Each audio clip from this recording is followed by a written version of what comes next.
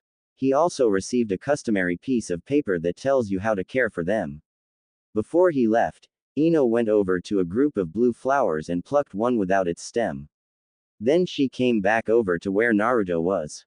Here's another one that's on the house. Ino then stuck the blue flower on the top of Naruto's head. Ah, it complements you so well.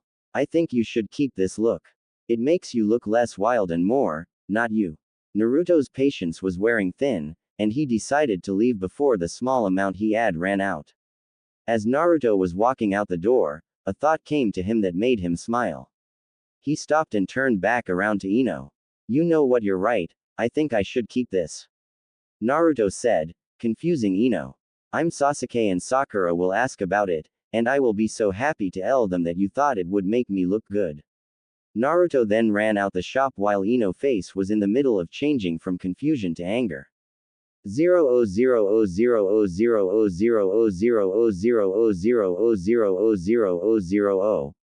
Once he got to the hospital, Naruto quickly went to find Hinata's room. He had to sneak behind the desk because he doubted they would just tell a random person, nevertheless Naruto himself. Knock knock. Come in, said a soft voice. Opening up the door, Naruto saw a paler than normal Hinata laying in the bed. She did gain some color though, when she saw who walked in. Naruto-kun, what are you doing here? Hinata squeaked out. I came to see you. Why else would I be here? Questioned Naruto. To see me, repeated Hinata with wide eyes, drawing the covers up to her face, which, in Naruto's personal opinion, made her look like a small adorable mouse. Yeah, said a momentarily distracted Naruto. Anyway, I just remembered, I brought you these, said Naruto, showing her the flowers he bought from earlier.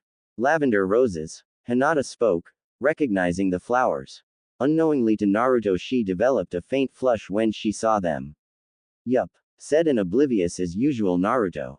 I didn't think you knew flowers like that, Hinata. You well, it's a hobby. Hinata was flustered since she also knew about the meanings certain flowers had, and the ones Naruto brought had associations which made her woozy. She was pretty confident though that Naruto had no clue about what they meant. Why did you get these flowers anyway?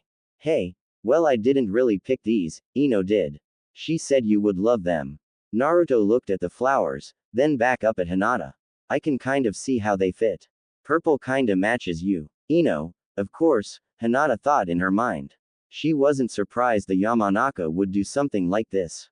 She still liked the flowers though, and appreciated who they came from even more. Thanks, I love them, she told Naruto with a soft smile. Don't sweat it, Naruto said grinning. Oh, and don't worry, I'll make sure I beat that bastard Neji into the ground for you. Naruto. Hinata was conflicted. She didn't want to see either Naruto or Neji hurt. Even despite how her cousin treats her, she knew about what he went through and the pain he feels. Unfortunately, she didn't think she could say anything to neither boys to get them to go easier on the other. She smiled at Naruto. Good luck. Thanks, Naruto said with a wide self-assured smile. Then he pointed his thumb at himself and gave a more fierce grin. But I don't need any luck. If she had to choose though, then Hinata hoped Naruto won. 0 0 0 0 0 0 0 0 0 0 0 0 0 0 0 0 0 0 0 0 0 0 0 0 0 0 0 0 0 0 0 0 0 0 0 0 A pumped-up Naruto was walking through the hallways of the hospital, when he saw the exact person he was going to look for in the main lobby. How lucky. Kakashi-sensei. I have a favor to ask. Save it, Naruto. I already know what you are going to ask and the answer is no.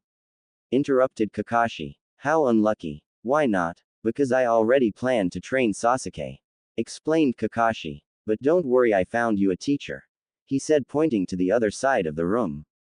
Naruto turned around in the direction he was pointing and saw Closet Perv, looking at him with the same disgust in his eyes as always. Naruto-san, I have accepted to be your teacher for the month, and I will beat out all that foolishness out of you, that you call skill. Ebisu said with a touch of unkindness. Come on, Kakashi-sensei, can't you find anyone else to teach me other than this pervert? Besides, I beat him once already, complained Naruto. Pervert, Kakashi said in a question tone. But before Naruto could answer, Ebisu clamped his hands over Naruto's mouth and started pulling him away. Nothing. He is delusional. You will have your student back, properly taught, by the end of the month. And with that he pulled Naruto away.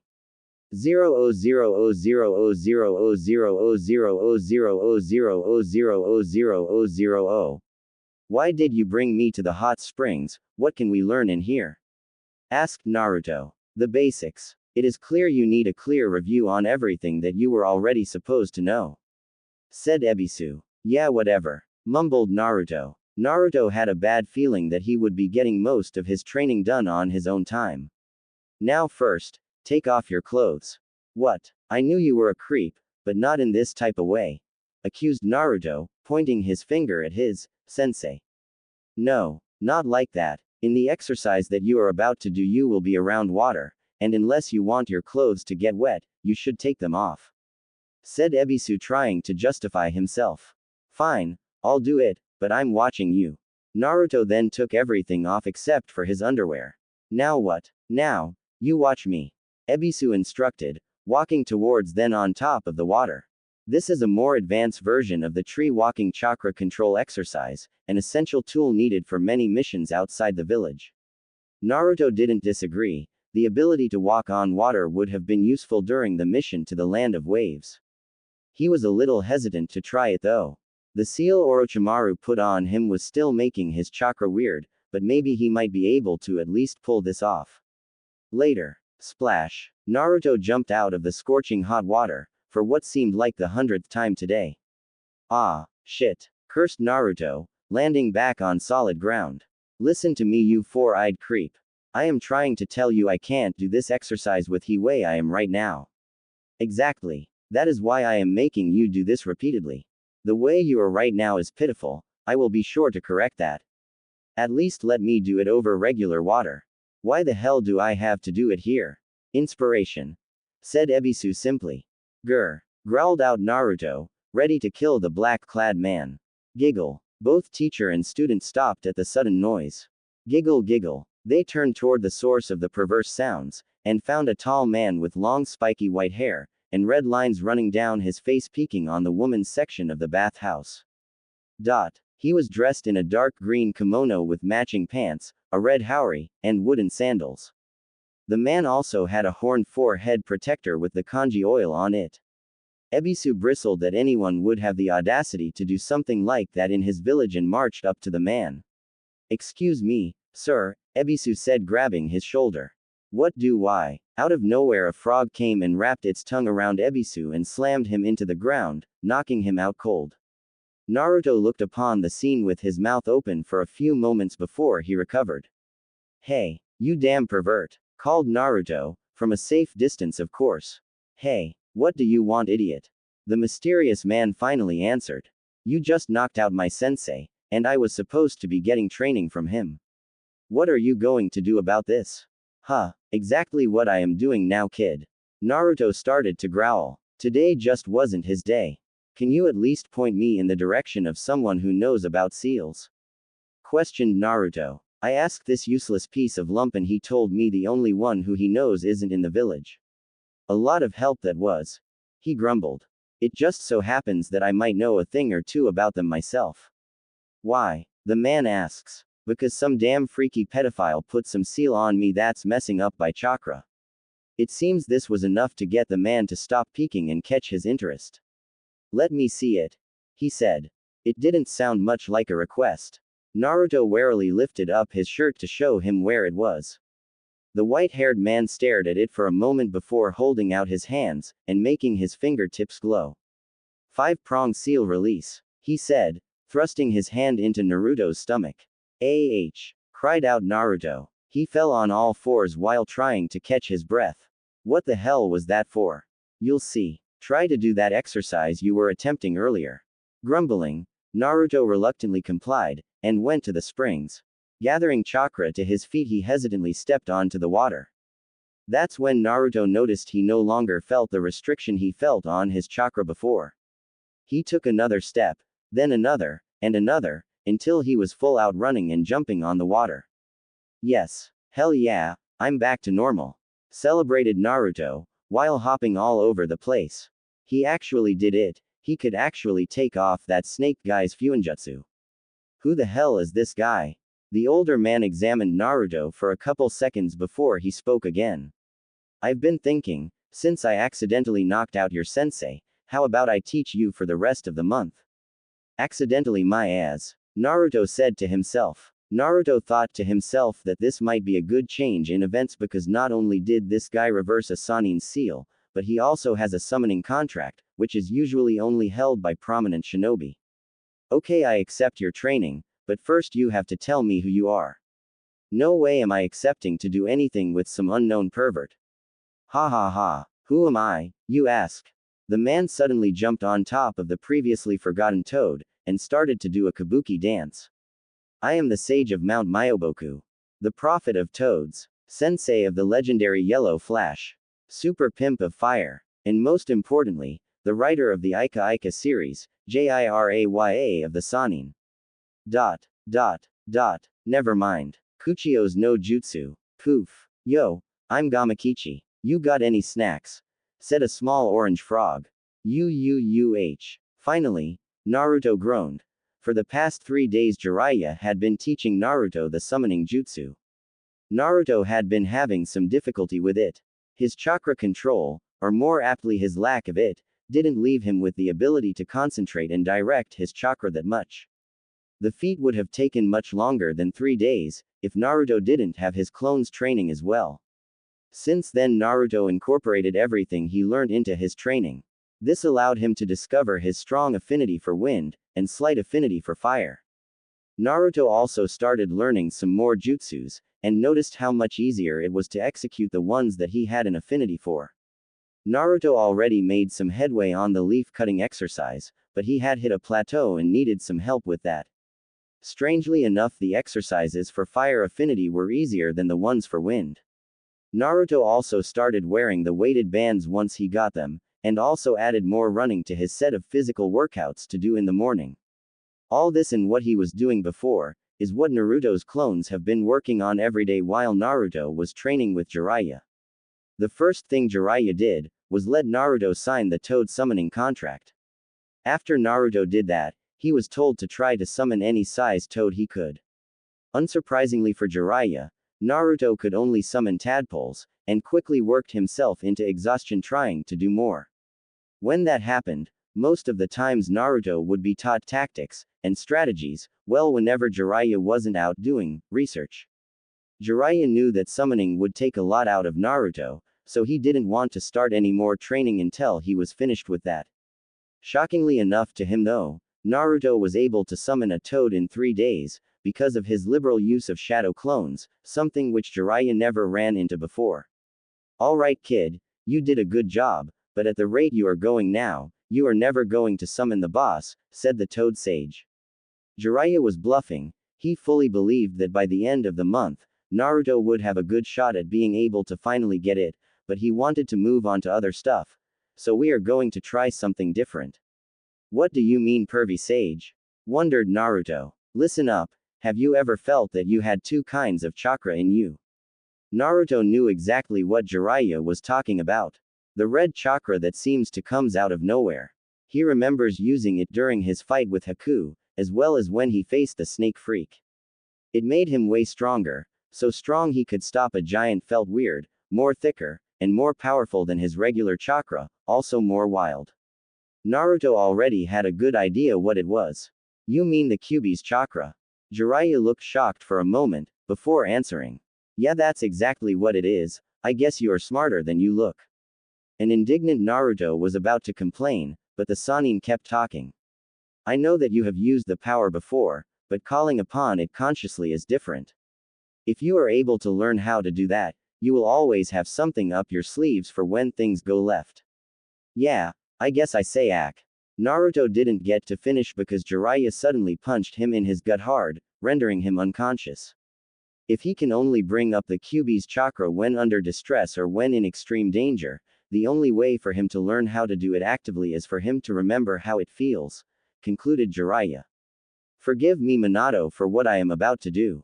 He then picked up Naruto and started walking away. 0000000000000000000. A while later, Naruto woke up on the floor, rubbing his groggy eyes. What just happened? Groaned Naruto, not noticing the white-haired man standing in front of him. We end your training today. If you don't complete it, you die, Jiraiya said. He then pushed Naruto's forehead with one finger, sending him backwards, down a slope that was covered by plants.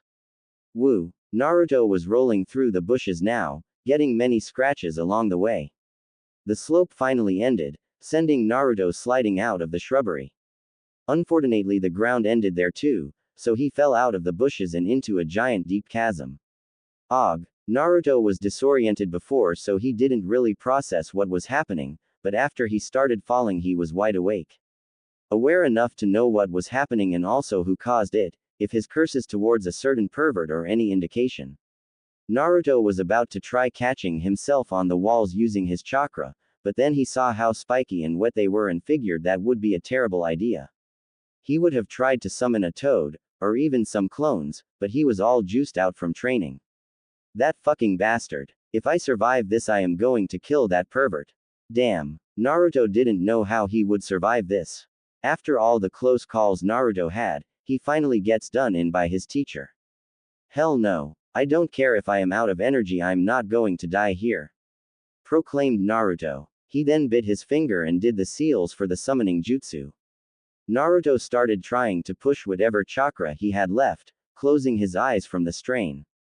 All of the sudden he didn't feel the wind whipping past his face, or the sensation of falling. Naruto opened his eyes and found himself in a dark, murky sewer. When he looked around, he realized it was more of a flooded building or industrial factory than a sewer. Naruto felt a familiar feeling in his gut pulling him towards the direction of one of the doorways. Naruto followed this feeling through halls and turns, until he came upon a large chamber that had a giant gate with a seal on the middle of it. So my esteemed warden finally comes to visit me. A deep rumbling voice sounded from behind the gate, pulsing the water out to the direction of Naruto. Naruto knew immediately what it was. Kyuubi. No, it's the other giant being in your stomach, the now identified Kyuubi sarcastically said. Naruto developed a tick mark after that remark, and lost some of the reservations he might have gained from the fact he was facing such a massive beast.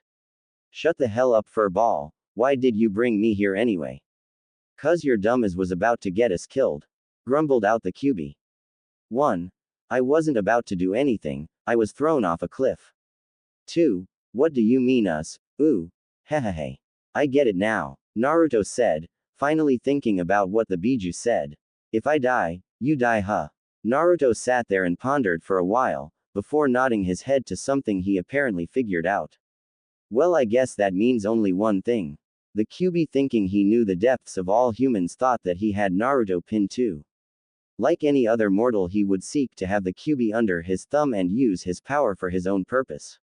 The Kyuubi would rather die than be under someone's control again. Luckily, it turned out that his container was one step ahead of him and got himself thrown off a cliff.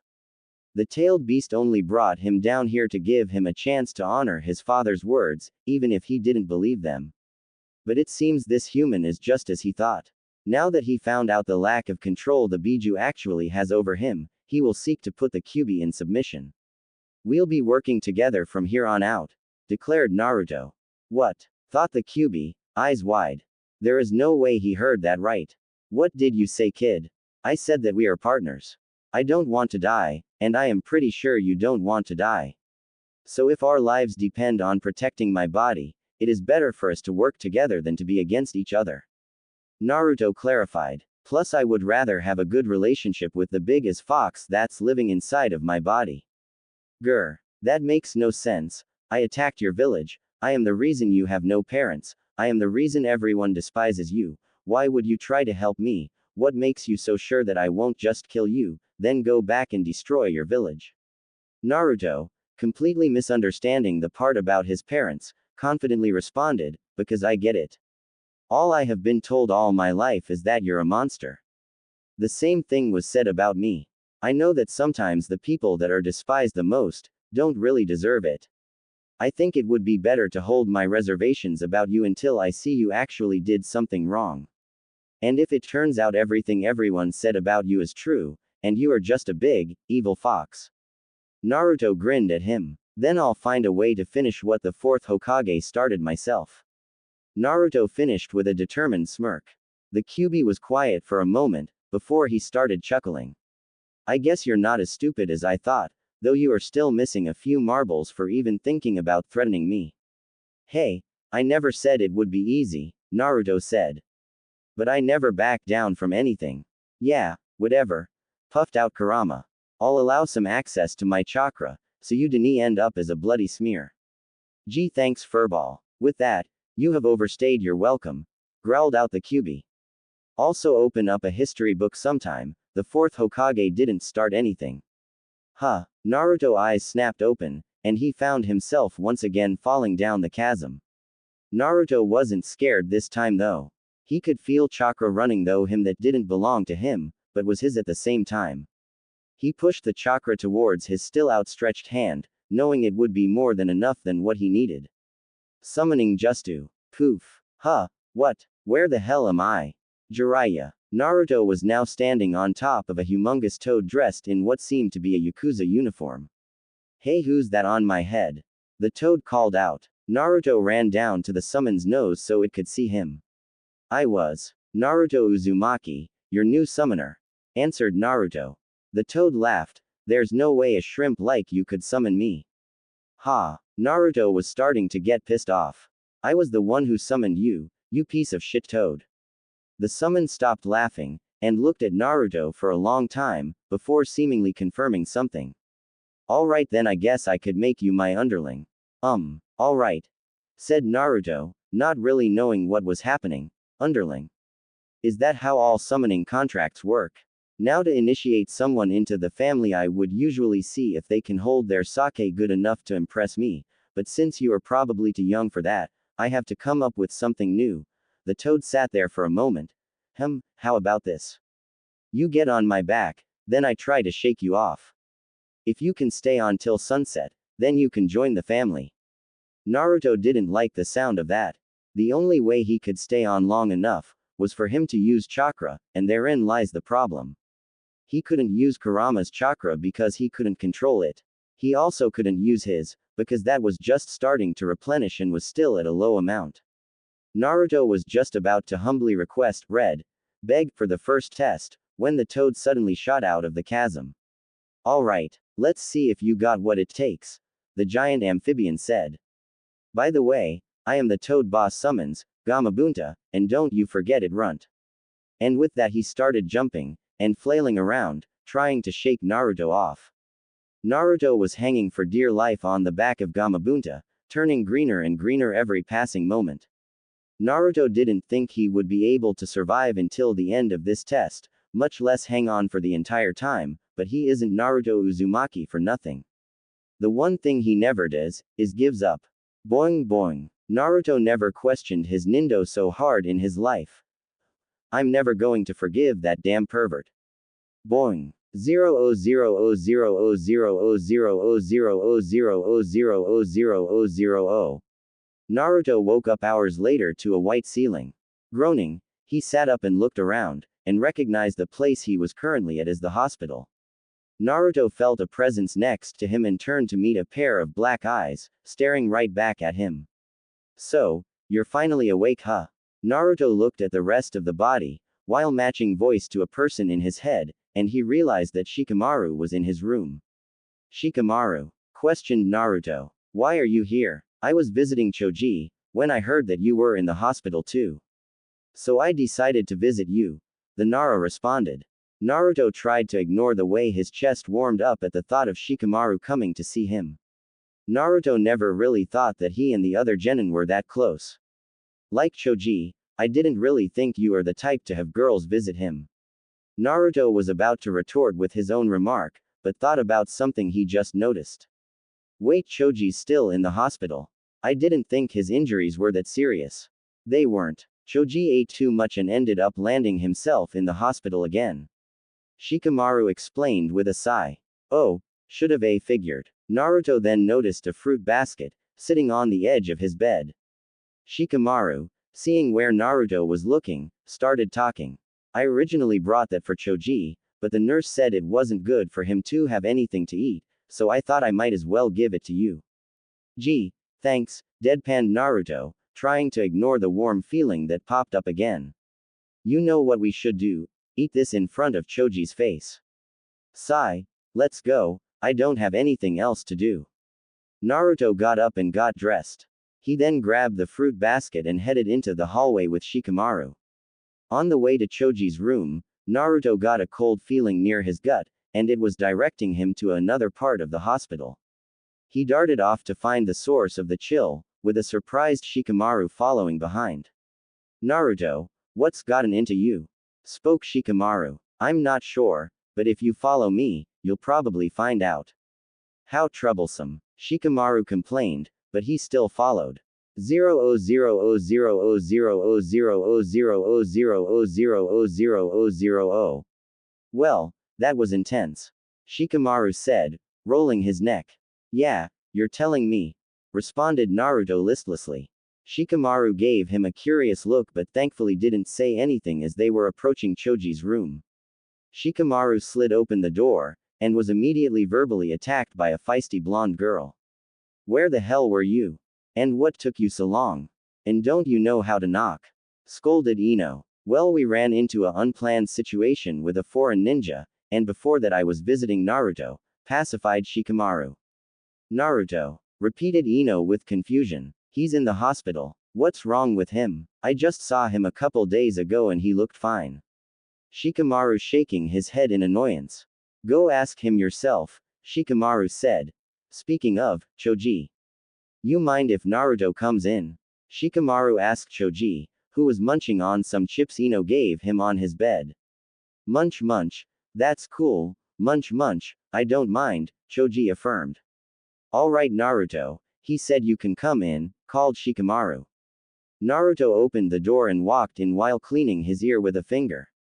Damn Ino, I'm sure the whole building could hear you screaming.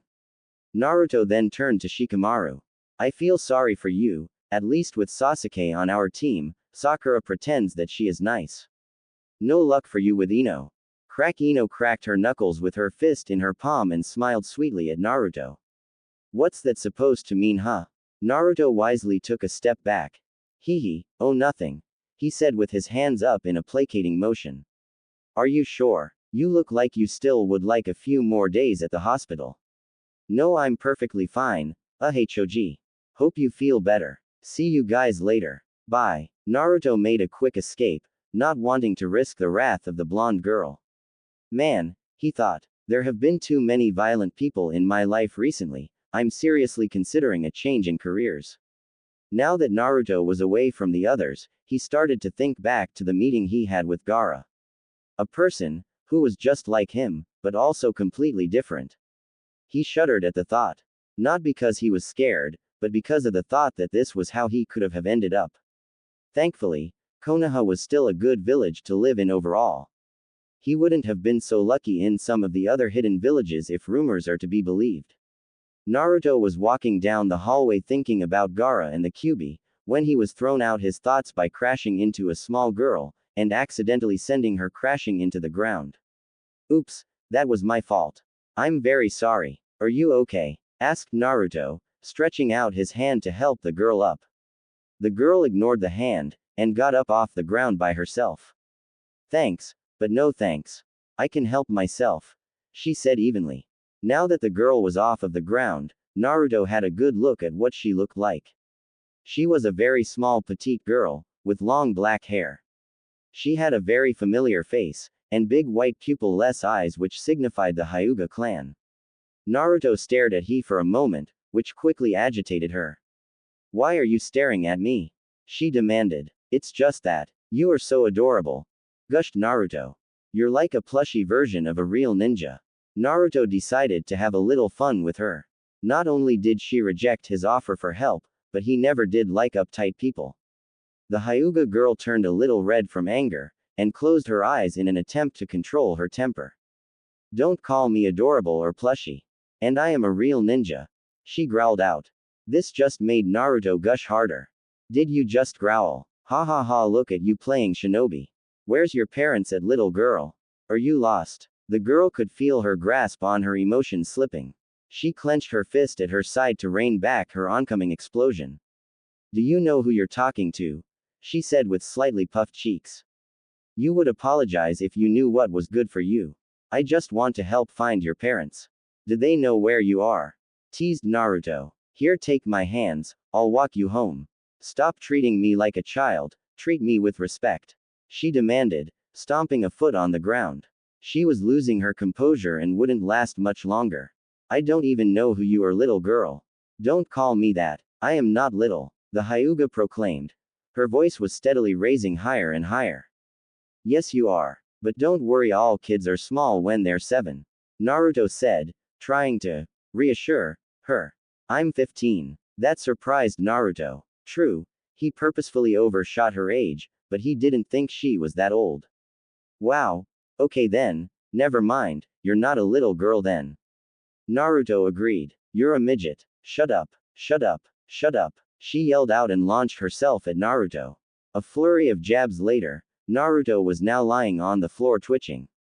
HMPH. Know your place next time. The girl said, walking away. Man, that girl has an anger problem. Naruto groaned out. Hello. Is there any nurses around? I would like to extend my stay. 000000000000000000000. Hinata Hyuga was having a good day. The doctors just told her she was getting better without any complications, plus her older sister visited her. The only thing that could make this day better would be if. Knock knock. Come in, she called out.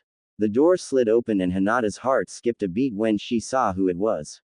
Naruto-kun. Hey Hinata, how are you feeling? Naruto asked, sitting down on a chair by the bed.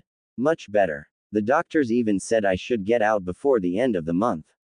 Hinata said, trying to calm her racing heart. That's awesome. Then the next time we meet it can be somewhere other than a hospital. Naruto said distastefully. Next time, Hinata repeated. She wasn't sure what reason Naruto would have to talk with her after she got released.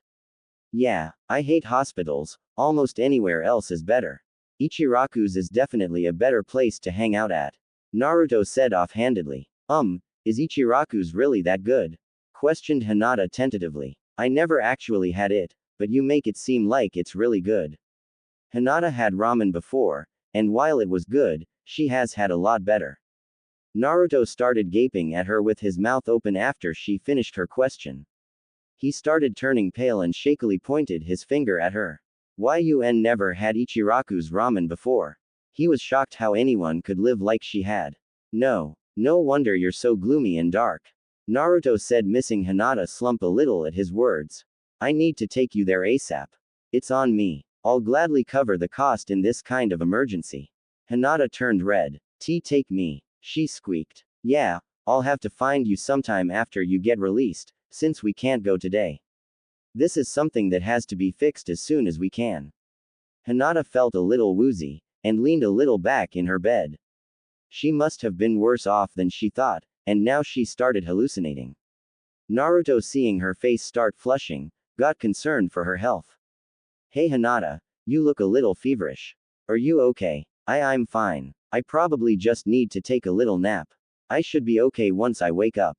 Okay, I should probably leave you to sleep then. I wouldn't want you to miss out on Ichiraku's longer than you would have to. Naruto started to turn towards the door, but suddenly remembered something. Hey Hinata, do you have a little sister? Hinata chuckled, and nodded her head. Yes, but she's actually my older name is Hanabi, and she's 2 years older than me. No way, she's actually 15, Naruto said shocked. Hinata chuckled again. Yeah, she's normally cool-headed, but when it comes to her size she starts to become sensitive. Naruto started unconsciously rubbing the welts he just got. It took him a while to find a way up from the floor. You're telling me. Why do you ask, Naruto? Well, I just met her in the hallway, and when I first met her, I definitely saw how cool she was, but I found out the other part you mentioned the hard way. Naruto said, wincing. Hinata smiled at him. She's not likely to forget that for some time too. Not too many people would say something like that to her, so she remembers the few that do. Hinata didn't think that was such a bad thing. Usually her sister only expresses herself when they were alone together. The way they were raised and the expectations put on Hanabi as the heir causes her to be stoic most of the time. Anytime she can shed that weight and show her emotions freely, Hinata would be happy. Even if, unfortunately, it's at the expense of Naruto. Sorry Naruto-kun. Huh, why are you apologizing? 000000000000000000000. After a long night's rest, and a morning at Training Ground 9, Naruto arrived at the clearing he and Jiraiya have been using for training. He saw Jiraiya at the center of the field reading a scroll, and made his way to him. Good morning pervy sage. What are we learning today? What did I say about calling me that brat? Jiraiya scolded, bringing his fist down on Naruto's head. As for your question, well, since you're finished your summoning training, we can start training you for real. What you were doing before was just a warm-up. I have made up a whole schedule of what you will do for your training. I noticed that you took some interest in seals, so I decided to make it one of the things you will learn about. I tell you, you couldn't have picked a better teacher in seals than me, kid. Anyway, the schedule is like this. First is evasive techniques. Then some seal work, third is meditating under a waterfall, number 4 is jutsu theory and application, and the very last thing is a spar between you and me, no hold barrels on Naruto's part. When Naruto heard his upcoming daily schedule, he realized that he would be coming home broken after every training session. He was happy he had clones running around doing things for him, because he would have little time to do anything without them. Naruto had a little over 3 weeks until he had to fight in the Chunin exams, and he was for damn sure going to take advantage of every second he had. Sounds good pervy sage. What are you waiting for? Let's start the first lesson.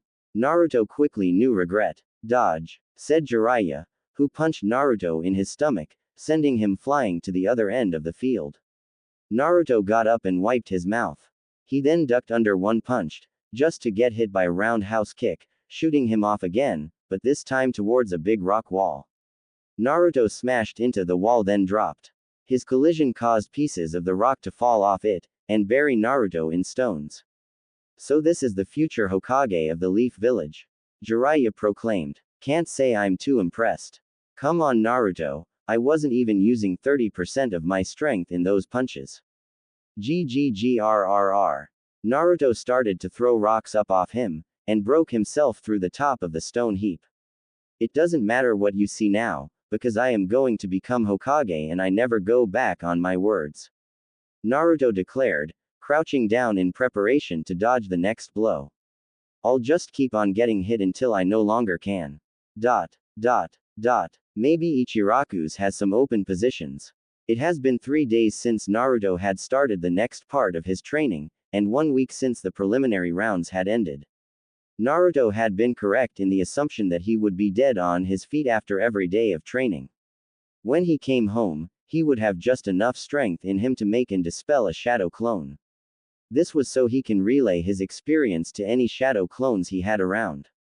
Through the course of the days, Jiraiya was metaphorically and literally cramming information in his head.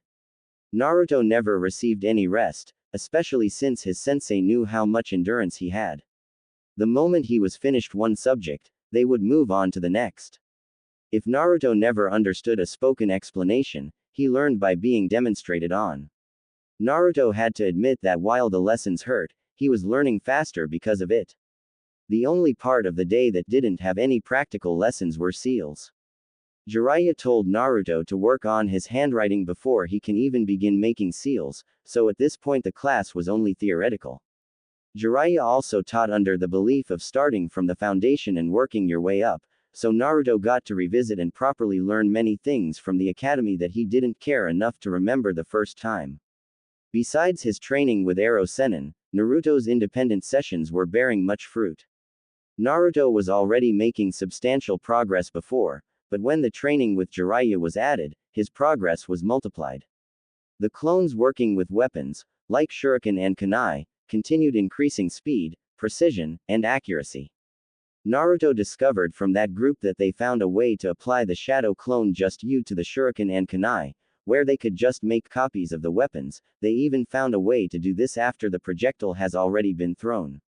Naruto had learned a lot of the jutsus that he copied from the library, only really having trouble with the higher tier ones. Naruto also had assigned clones to learn how to do fire and wind jutsus with as few seals as possible. Something which Naruto found out was possible from Arrow Sennin's teachings. Naruto chakra control increased day by day, which allowed him to improve all across the board, but medical ninjutsu and genjutsu was still improbable for him. After the first day of his new lessons with his sensei, Naruto decided to add a new group of clones that would only work on his calligraphy for seals. As a result, his handwriting was unrecognizable from his academy days. Naruto was even on the final part of his fire affinity training, which he found surprising considering it wasn't even his main element. The only setbacks he had during training, strangely enough, was in his wind affinity training, which he was supposed to have a strong affinity for. He was still on the first exercise, and he still didn't have a clue on how to complete it. Naruto had done many things with the leaf, even some things that could be passed off as a tear down the middle, but he was never able to get his chakra to cleanly cut through the leaf. Naruto already made up his mind to find help if he didn't get any results in the next few days. The one lesson Naruto learned best from all this was that shadow clones were truly bullshit. He could get hours and hours of experience in anything he wanted, and because they were clones, he didn't have to worry about harming himself.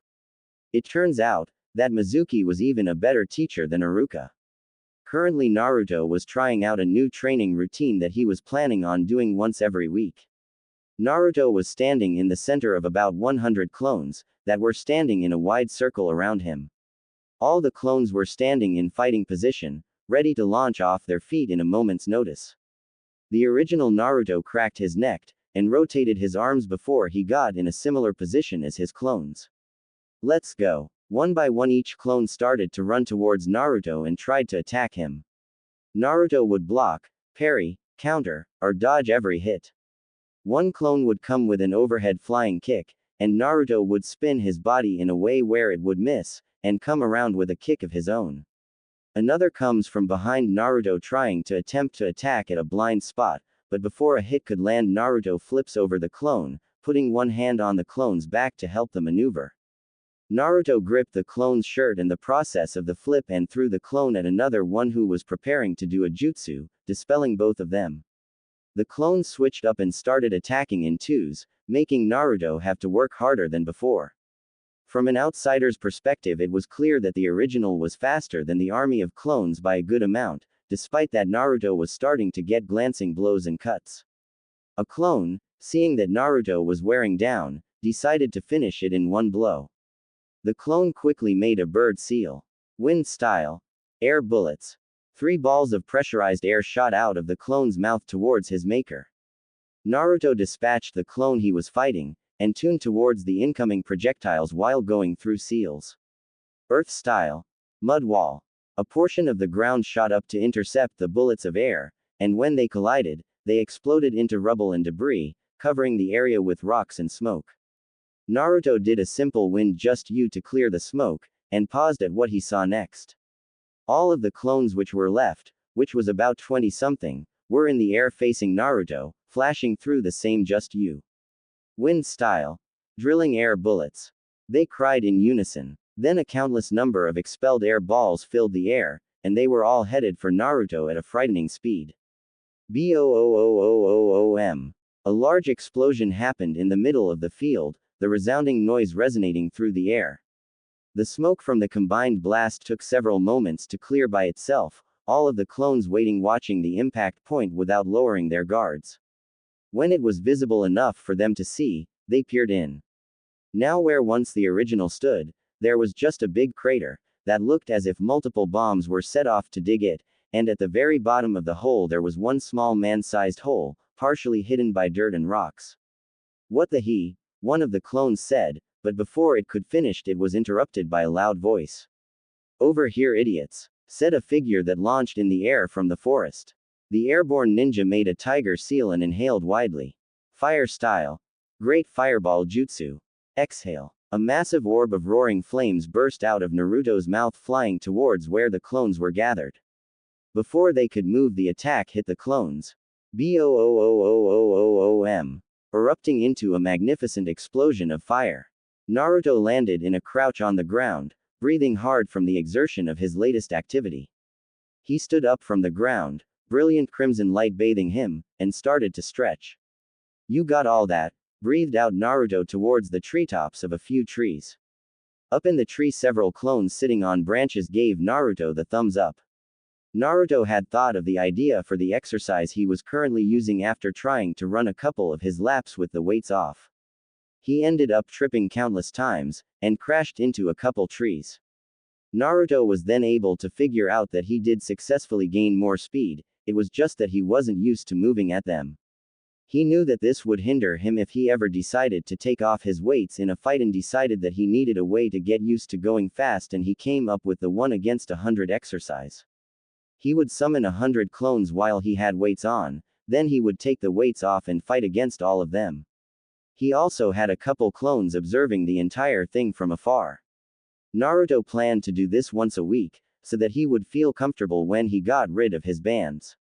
But Naruto only completed the first part of the exercise. You ready to go again, boss? One of the clones said. Naruto was going to keep sparring until he couldn't move anymore. He was determined to be prepared for all situations. Kage Bushin no Jutsu. Poof. 100 clones surrounded Naruto once again. Sai, let's do this. Then Naruto charged. 000000000000000000000. Later that day, Naruto was lying in a heap after one of his and Arrow Senin sparring matches, like always. Unlike always, Jiraiya didn't immediately go off searching for the nearest bathhouse, and stayed behind to talk to Naruto for a few moments. Hey Naruto, Jiraiya said to the pile of meat that was once Naruto. I realized today during our sealing lesson that I have never seen you right before, so I don't really have a clue how long it would take until you were ready to do Fuinjutsu. Groaned Naruto. Jiraiya ignored Naruto and kept on talking. So in light of that fact, I decided to finally see now before it slips my mind and I never remember. Moans of pain was the only thing the Toad Sage received in response. Well, here's some paper, said Jiraiya, pulling out paper from his pouch, still ignoring Naruto's condition.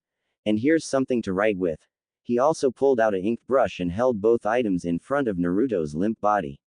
Naruto didn't do anything for a few moments, but then he took the two objects and started to do something on the paper. After he was done, he threw them both on the ground. Jiraiya walked over to the sheet and picked it up. He looked at what was on the paper with scrutiny. While you need to work on your artwork, your strokes and brushes are near flawless, complimented Jiraiya. On the paper was a drawing of a deformed Jiraiya with horns sticking from his actual head, instead of his forehead protector. Underneath the drawing were the kanji for Akuma. Anyone who saw the picture would have to admit that while the drawing was crude, it was still elegantly done. It's practically unheard of for someone to have this good of handwriting starting off, huh? You really are full of surprises. Jiraiya said, chuckling. Tomorrow come with some sealing supplies, you are going to need them for your Fuinjutsu lesson. With that, Jiraiya stalked away, presumably out to find some more research. Naruto was still in the same position he was in 10 minutes ago, a bloody lump. Ooh. 00000000000000000000000. The next morning Naruto was walking into Higarashi's weapon shop, on his way to the training ground he trained with Jiraiya at. Ring. Hello, Mr. Higurashi. Naruto called out. He noticed that the store was empty. I'll be out in just a minute, shouted the owner in response from the back. True to his word, only a moment later did Ishi emerge from the back door. He was wearing gloves, had on goggles, and was greasy, so Naruto assumed he was doing some work. Oh Naruto, you're back already. Did you already need your things replaced, or are you here for a different reason? I'm actually here to get something new, Naruto responded. How many blank sealing scrolls and papers do you have? A lot of them. We order them in bulk but not too many ninja buy them. I was considering reducing the amount we order. Naruto shook his head and pulled out Gama-chan. No need to do that, I want to buy every one you have, he said, pulling out the required amount. While this solves the problem of my current stock of sealing materials, what you just ordered should last you a while, and there would be no need for you to come back and but more when I restock. Trust me, Naruto replied. I will go through everything quick.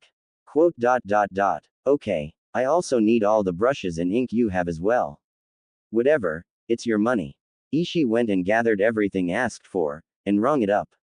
When Naruto saw the price on the cash register, he almost started crying on the spot. He was thankful that he learned to save every cent that he could at a young age.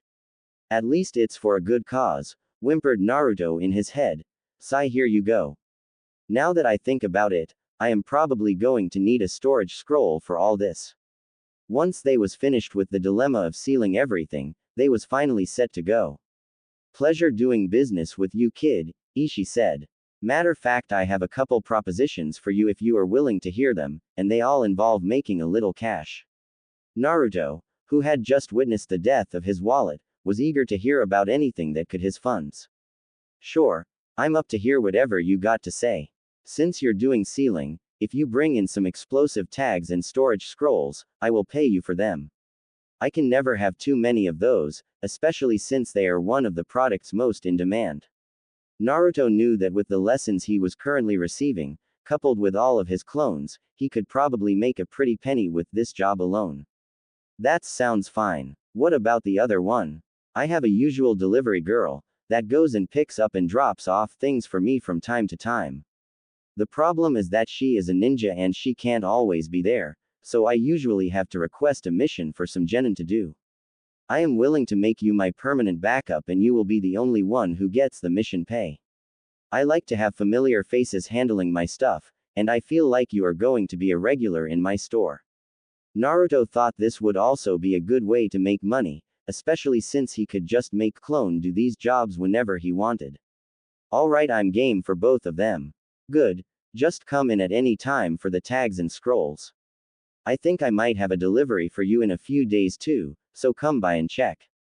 Ishi said. Anything else you need? Yeah, kind of. If you don't mind me asking, Naruto questioned. What were you doing before I came in? Oh that, I was just sharpening up my swords. Sharpening? Mused Naruto. How exactly were you doing that? I use a sharpening stone, which I use to grind against the sword. This sharpens and hones the blade the more I grind. Is there a reason for these questions? Naruto ignored him and just sat there thinking for a few moments. Naruto decided something and made the seal for a shadow clone. Naruto did this silently, because he was trying to get into the habit of not verbalizing his attacks, well, unless, of course, he wanted to be dramatic. Poof! A clone appeared in the middle of the shop, but before the smoke even had a chance to dissipate, Naruto punched the copy in the jaw, causing it to dispel. Ishi, the shop owner, just stood there confused while all this played out. If that will be all, I will just leave you to it. Ishi went back to sharpening his swords. Naruto was too busy getting over the fact that he might finally make some progress in wind manipulation to notice what Ishi did. 0000000000000000000. Naruto finally arrived at the place where he trained with Jiraiya, after a quick stop to the training grounds to drop off most of his sealing materials. When he looked around to find Jiraiya, he was confused because he spotted him behind what looked like a fortified wall made out of mud and rocks. Hey Arrow Sennin, what is that for? Naruto asked, pointing at the wall structure. Don't call me that idiot, snapped Jiraiya, with his veins poking out. And as for this, Well, let's just call it a useful piece of scenery which I will be using as a resting post for the remainder of the day. Quote. Whatever. Waved off Naruto, not feeling like putting up with his sensei's antics today. So how come you didn't immediately try to hit me when I arrived? I thought evasive movements was first. Today Gaki we will only be working on Fuinjutsu, explained Jiraiya. You have quickly grasped concepts of sealing in a short amount of time, so now it is time to get your practical knowledge up to where you are theoretically. Yes. Today I won't be going home in pain, I will just be sitting, and drawing. Maybe a few explosions, but none of them will be with me in them. I am ready to start, Jiraiya-sensei. Haha, now that's more like it. Cheered Jiraiya. Let's see how enthusiastic you will be at the end of the day, the sage said, mostly to himself. Naruto was crying and thanking the heavens at the moment, and didn't even know his sensei opened his mouth. A burnt and crispy Naruto is what showed up at Training Ground 9 that evening. Naruto also was burning mad.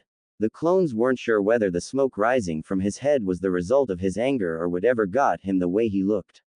Stupid as pervert. Resting post my ass, he was using it as a shield, grumbled out Naruto. No one told him how dangerous messing up a seal was, and even though he should have known that by himself, he wasn't expecting it to be so precise. Naruto blew himself up no less than 24 times, and he wasn't even working on explosive tags when those happened. When he did try explosive tags, it looked like the entire Uchiha clan came back to life and decided to use that field as practice. A good thing is that he got used to Fuinjutsu enough, where he won't be making as many mistakes as he did today again. Another upside is that, while he was more burnt than he has ever been in his life, he could still move and function unlike all the other training days. The fact that he could still move, and his chakra was full bothered Naruto, so he decided to come to the training ground to work himself to proper exhaustion. Hey boss, come over here, one clone yelled from the other side of the field. Naruto went over to him to see what he was called over for. Check this out. The clone said, holding out a leaf in his hands. Then right before Naruto's eyes the leaf split cleanly into two, as if sliced by the finest blade. Finally, yes, I completed the first stage. Telephone me, did any clones start on the second part? Yeah, there's a whole squad of clones down by the waterfall trying to split it in half. We already accomplished it a couple times, but we are trying to achieve it with less and less numbers until only one is needed to split the whole waterfall. This is great news. I'm guessing that since I didn't know about this previously that, none of the clones working on this dispelled. The clone sheepishly laughed, and rubbed the back of his head. Oh yeah, I knew we were forgetting to do something. It's alright, just dispel now, I am sure the knowledge of this will help other groups a lot. Yosh, man, how come more clones can't be like you? The clone didn't answer, it just smiled and dispelled itself into smoke. Boom. Well, that was what was supposed to happen, but instead of a cloud of smoke, it was an explosion of flames. Naruto barely jumped away, avoiding being burnt once again for the 100th time today. Naruto landed a few meters back, and looked around to see all the clones laughing at him. Shortly after he received the memories from the clones. It seems one group discovered how to make clones explode, and all the clones decided that it would be something funny to demonstrate on Naruto when they saw him come in already burnt. Thankfully everything else that came out of the scheming clone's mouth was true. Naruto was tempted to massacre all the clones he had, if they weren't working to improve for his betterment. I swear, where the hell do they get this from? 000000000000000000000. There is only a week and a half left until the third round of the Chunin exams, and Naruto's training was very productive. Pervy Sage told him that they far exceeded what he expected to go over in just 1 month. Naruto was also coming up with more and more stuff to learn on his own too. He stopped going to Higarashi's to buy weights because he figured out how to mimic them with seals, and could now increase and decrease the amount of weight the seal was by application of his chakra. He mastered both exercises for fire and wind manipulation and was working on increasing his proficiency with all corresponding jutsus. When it came to sealing, Jiraiya told him that he was picking it up faster than his last student, and considering his last student was the 4th Hokage, Naruto decided to take that as a compliment. On a side note, Naruto was finally able to function normally after training with Jiraiya. He would only be sore for the rest of the day, and didn't have to immediately pass out. Naruto did come back to Higurashi a few days after he bought his sealing supplies, and he already completed a few deliveries. He has also been delivering explosive tags and sealing scrolls twice every week. Naruto figures that once he was back to doing active missions, he would never be short on money. Naruto visited Hinata a couple more times too, and even ran into Hanabi again. Those meetings went exactly as the last ones, ending with both Hyuga's faces red, although for different reasons. He also was learning when to make a strategic exit when someone was gunning for your head. Currently Naruto was warming up in front of Jiraiya, getting ready for their first lesson. It took him a few minutes of nothing happening to realize that his sensei wasn't going to attack him anytime soon. Jiraiya beckoned him over with his hand, and gestured for him to sit down. Alright Naruto, today I am going to teach you another jutsu. Naruto started jumping up and down in place, and was about to verbalize his excitement. Jiraiya cut him off before he could get too far in his celebration. But this one will be a little different, kid. Naruto sat back down, and stared at his sensei attentively. What do you mean, pervy sage? Jiraiya was agitated, but decided to ignore the disrespect at the moment. I mean that this jutsu was made by the fourth Hokage himself, who taught it to me, and I in turn will teach it to you. Naruto was looking starry-eyed at his teacher now. What is it? Jiraiya put out his hand out and a spinning mass of chakra formed spherically in his palm, the Rasengan. Naruto was mesmerized by the jutsu, and couldn't wait to learn it. Jiraiya reached into a previously unnoticed bag and pulled out 2 water balloons. He tossed one to Naruto and put the other in his right hand. First step is popping this balloon by spinning the water inside. Pop, now you're not going to get it in your first try, be you.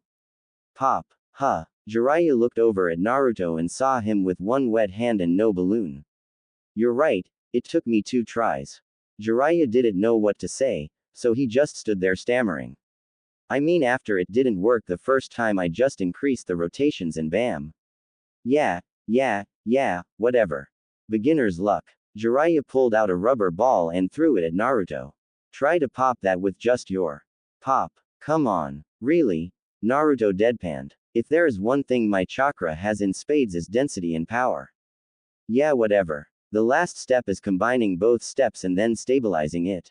Naruto tried the last step, but unlike the other ones, he failed miserably. He tried a few more times and didn't get any closer to making anything resembling what his teacher had shown him earlier. Harder than you thought it would be, huh? Jiraiya told him. The other 2 are really just to help with understanding the concept. This step is where you are going to need more than just natural ability and luck. Now try that later on your own time, we can start your regular training now. 000000000000000. Naruto had just finished shopping for all the food he needed for his house. He also made a second trip to the library to see if he could glean any more useful information. Now all he had left to do was one more thing before he was done. Naruto discovered while he was training that it was easy for him to get a lot of cuts and scrapes. Naruto decided that the perfect thing for him to get to avoid all that was a mesh undershirt. An idea he got after seeing Jiraiya's one day when they was sparring. Naruto walked into Higurashi's weapon shop, making the bell ring when he opened the door. Hello. How may I help you today? Said a familiar girl at the front counter. Hey, wait, I know you. You're the guy that's going to be facing Neji in the finals. Yeah, that's me. I'm Naruto, and if I remember correctly, you're one of his and Brushy Brow's teammates, said Naruto. Brushy Brows, she repeated while chuckling. Yeah, that's me. The name's Tenten. I don't think I have seen you here before. Is this your first visit? Nope, I've had more than a few visits here already.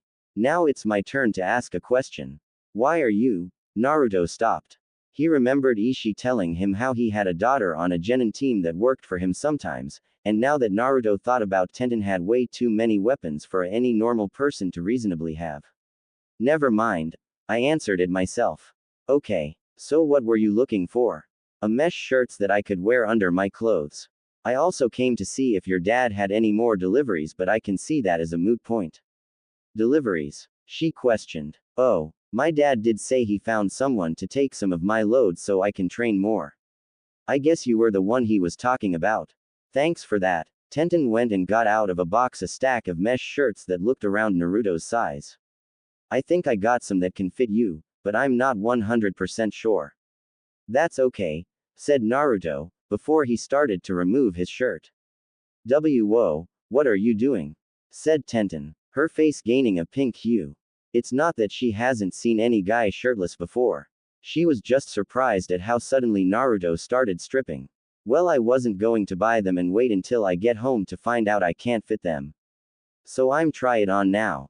Don't worry, I will still pay for the one I wear. That's not the problem here. Tenten was more shocked than anything. People normally had more reserve than this in public. Naruto finally got his shirt off, and Tenten's jaw dropped when she saw his upper body. She would have never guessed that the boy wearing a bright orange jumpsuit would have such defined abs, and a strong chest underneath it. Naruto put on the mesh clothing, and it didn't help to hide his body. The shirt barely fit and was tight around his lean muscular frame. Tenten had to admit that the buy made for good eye candy. Well, look at that. It fits perfect. One would think that it being so tight would make it uncomfortable, but it feels completely fine. Thanks, Tenten. I'll take the rest of the shirts. Tenten shook her head, and continued to do her job. This isn't fair. I get 2 green weirdos, and a uptight jerk, while the useless Pinky has 3 cute guys all on one team. Man, some people get all the luck. Naruto put his regular shirt back on and paid for his purchases. Thanks for the help, Tenten. No problem. It was a slow day and I was getting bored. Come around anytime you want. 00000000000000. It was a new day, and Naruto was headed back to the hospital. Jiraiya came to his apartment that morning and told him he had 2 days to rest before the finals. Naruto was thankful he was finally getting a break. He always felt sore after their training, and that meant a lot considering he had advanced healing. Naruto made his way inside the building and quickly walked to Hinata's room. When he arrived, he heard some talking from behind the door, and wondered who else was visiting Hinata. Strangely enough, he hasn't ran into anybody else all the other times he had been here. Knock knock. Come in. Naruto walked in and saw Hinata sitting on her bed back in her normal attire. Naruto noticed that there was someone else in the room glaring at him, and decided to ignore them. Hey Hinata, I see that you are finally getting out. You remember our plans to go to Ichiraku's? Hinata blushed a little from embarrassment. Why yeah, I remember. She glanced at the other person in the room for a second. So let's go. Right now is the perfect time to go because this is when less people usually come. Sorry I can't go. My father requested that I come straight home. Oh well, that's Suke. This is something that shouldn't be put off. Naruto said disappointingly. Then he turned to the other occupant of the room who had been glaring at him icily the whole time. Naruto just looked at them with a blank look on his face, which just made the person glare harder. The room became quiet. Quote. Quote. Quote. Hinata didn't say anything because she wasn't sure how to settle the atmosphere. The other two just kept looking at each other. It seemed as if the silence would last forever, before Naruto suddenly broke it. Hinata, I think your baby sister might have gotten a few inches taller since I last saw her. Naruto said. Hanabi's face immediately twisted into a deathly glare. They grow so fast, don't they? You're just begging to die, aren't you? Hanabi growled out. I suggest you leave before I have to traumatize my littler sister. Huh? Little sister? Asked Naruto, looking around in exaggeration. Whereat, like a replay of other times, Hanabi jumped at Naruto with plans to have him in pain, and on the she could get to him though, Hinata jumped in the way. Sister, wait, get out of the way Hinata, seethed Hanabi. He practically begged for it after he so boldly flirted with you in front of my face. Whoa, hold up, Fleer, shut up, no one is speaking to you oaf. Sister, you can't hurt him. He has a match in the Chunin exams in a couple days. Maybe that's something he should have thought of before he disrespected me, as well as you. She turned her eyes to Naruto. Now, he'll be lucky to arrive in hers. Wait, his first match is against Neji. This was finally what got the smaller girl to stand down. Against Neji, Hanabi asked. Is that true? She asked Naruto. Yeah, and I'm going to beat him black and blue until he crawls back to Hinata and apologizes. Naruto answered. Hanabi just stared at Naruto for a few moments before turning around and leaving. Come on Hinata, father is expecting us. Bye Naruto, Hinata said while she made her way to the door. I hope we can get ramen another day. Naruto watched the two sisters leave with an unreadable expression on his face. It was only after a few seconds did he finally release a huge breath he had been holding. Man, I seriously thought I was going to die, he whined. What am I retarded? 000000000000000. It was officially the day of the finals and Naruto was happier than anyone else that it was here. The combined weight of the anticipation and the boredom was killing him, and he was sure he was going to start picking fights if he had to wait any longer. The night before he triple-checked all his gear and ran through what he knew in his head over and over again. He almost couldn't fall asleep because of his impatience, but the day was finally here. He worked long and hard this past month. He completed training for both of his affinities. Mastered countless techniques. Exhausted himself every day. All of that for this moment.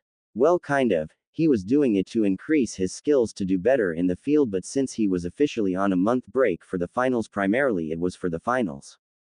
Naruto woke up 2 hours before he had to be at the stadium, and started getting ready for the day. He put his clothes on, attached his ninja equipment, and did a few stretches. Naruto ditched his old clothes for some new threads. Something that looked better, which wasn't that hard to do. Felt better, and lasted better. Naruto was finally ready to go, and he had an hour and 45 minutes left. Wanting to psych himself down so he could be in a calm mind, he went to the middle of his floor and started meditating. Yawn. Naruto stretched his arms, and got up. He took a couple steps to orientate himself, before he was stabilized. I think that was the best nap that I ever had, he said, rubbing his eyes. Maybe there is something to that meditation thing besides focus. I might start doing that every night. Naruto smacked his lips and looked around. I wonder what time it is. Naruto blearily spotted his clock on top of his nightstand. 7:59, almost 80 feet clock. Man, I swear something was happening at that time. He tapped his chin. Naruto walked towards his window, and opened it up. He rested his head on the windowsill while he thought. It can't be Ichiraku's, they open way earlier than this, and I don't think I have any classes with Ero Sennin today. Maybe Ishii had a delivery for me to make, but I don't remember that. Naruto notices that the streets of Konoha are fuller and livelier than they usually are at around this time. I wonder what's up with all these people. They usually are only this festive on my birthday. It seems like they are all headed somewhere. He trails his eyes over the crowds, to try and follow where they were going. Naruto saw that the masses all led to a big stadium in the corner of the village.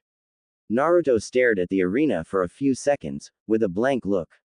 Then slowly but surely his eyelids started to lift wider and wider. If these idiots don't make it in time, I am going to kill them both, growled a pink-haired girl with green eyes. Currently all but 2 of the participants of the third stage were standing in the center of the arena. The crowd was nearly full and was bursting with excitement. The noise level made it hard for anyone to hear more than just immediately around them. The rest of the genin who got knocked out in previous stages were sitting together in the stands near the front.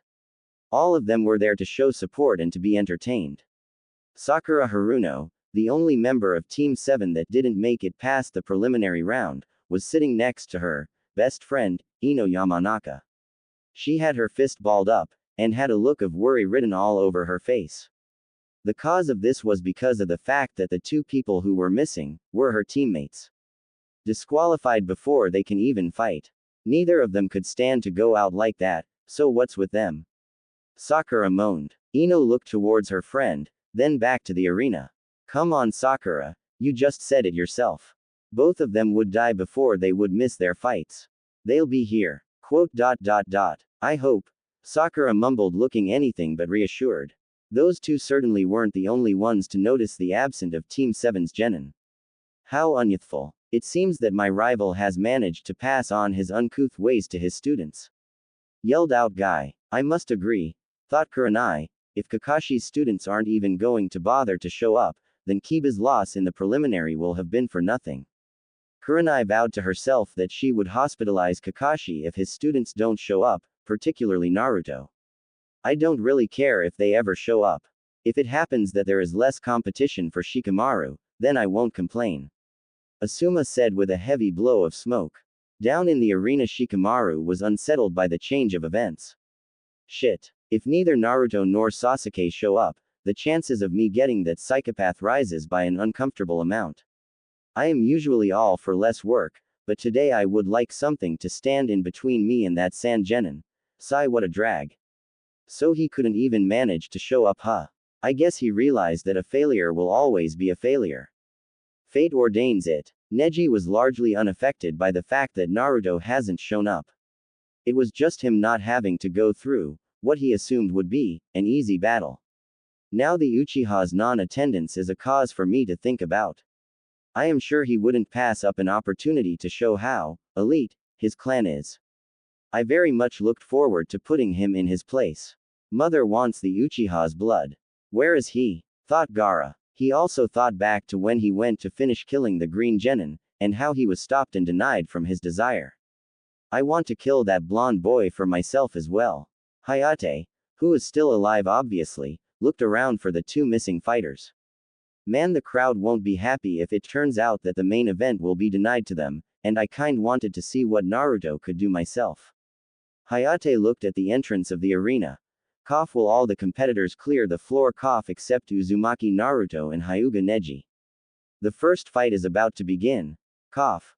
The crowd started to quiet down when they saw the floor clearing, but the noise level immediately rose again with questions when they saw the absence of an opponent for the fight.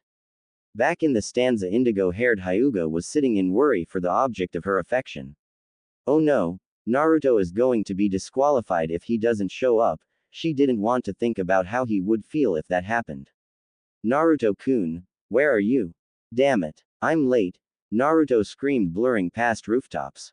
After all that care I put into waking up at a decent time, I just had to go have a nap and oversleep. Shit. Naruto was jumping from roof to roof, skipping 2 or 3 buildings every now and then. It didn't help that his apartment was on the other side of the village from the arena, so he still had ways to go if he wanted to make it in time for his match. The world started to blur by for Naruto, and he started thinking how he never noticed that the village was so damn big before. I gotta pick up the pace. Naruto pushed even more chakra in his legs than before, and his surroundings became even more indiscernible. Naruto was only 1 street away from the stadium when he messed up. On his way up to a higher structure, he accidentally tripped on a tile, sending him flying way up into the air. Fortunately, he was going so fast that the momentum caused him to fly over the arena. Unfortunately, he was in midair and was going pass over the entire place. Naruto had to think fast if he was going to make it to his match in time. He needed some way to land immediately. He brainstormed and tried to think of the most efficient way to do it, and it didn't take him long for him to come up with a plan. His signature "just you" really was the most handy thing he could have ever learned. Naruto mad the seals for the shadow clone jutsu. Poof. Another Naruto appeared next to him. No instructions were needed as he was sure the clone already knew what to do. It has been a full minute since the announcement for the first match to start had went out, and there has been no signs of anyone moving towards the floor. The crowd was starting to get restless, and soon enough were going to start verbally addressing their displeasure in bulk.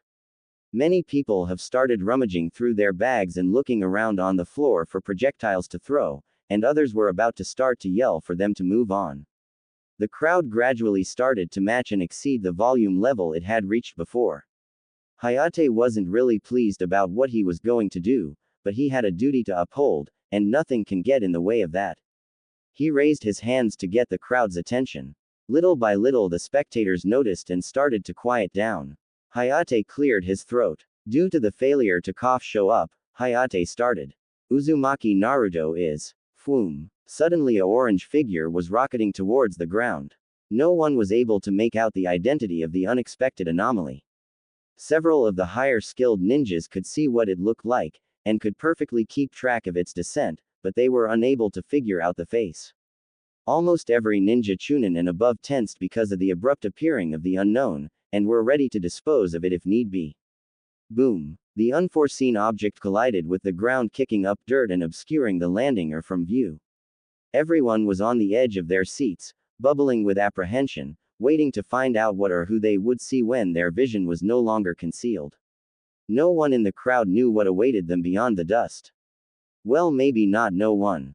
Naruto sighed out the old Hokage. You always have to make a scene, don't you? The elderly Sarutobi looked down at the arena fondly. He knew today was going to be a bad day, but he could always look forward to seeing his surrogate grandson. The cloak of grime started to disappear, and the first thing that people saw was a short figure that had a mop of spiky, blonde hair. As more of the dust cleared, it was discovered that whoever they was looking at wasn't short but was in a crouch. Finally, the ground was empty of almost all things in the air, and a clear picture of what they was dealing was available for everyone to see. Many people looked at the person on the ground in confusion, as they didn't recognize them. A lot had already thought it might have been the fighter that was about to miss the match, but whoever they were seeing now, and whatever they remember of that boy, didn't match up, so they were left in uncertainty. Some of the audience did recognize the individual at sight, but was also similarly hesitant due to a difference in wardrobes. Now down in the arena, Naruto was recovering from his rapid landing as well. He knew that he was going to be descending fast when his clone grabbed his legs and threw him towards the earth, but he didn't expect it to be that speedy. There was no way he could have came out standing when he crashed into the earth, so he landed in a crouch to soften the impact to a specific part of his body. It still stung like hell though. It took Naruto a good couple seconds for him to regain his bearings, enough for him to even attempt standing up. Everyone in the stands saw Naruto stand up, and were quickly able to confirm the suspension many of them had already formed. What they saw next threw them for a loop, because instead of the bright orange that Naruto usually had on, he now had on a different set of attire. Naruto had on grayish-green shorts on that went up past his knees, but above his ankles. He had on a black undershirt that seemed to be loose enough to allow mobility, but not big enough to be considered baggy. He wore black sandals, and armbands on his ankles and wrist, which, unknown to the crowd, hold his Fuinjustu formula that adds weight. Finally, to top of his garbs, he was wearing an burnt orange sleeveless hoodie over top of his undershirt. The shade of orange was much more appealing to the eye than the last, and that was a fact that everyone would agree with. Naruto looked out towards the audience, running his eyes over each section. Sorry I'm late, Naruto announced to the arena. The wind picked up a little, and started to blow around the arena, causing Naruto's hair to flow in the wind. His blonde locks shining as if the sun blessed it to be its counterpart on the planet.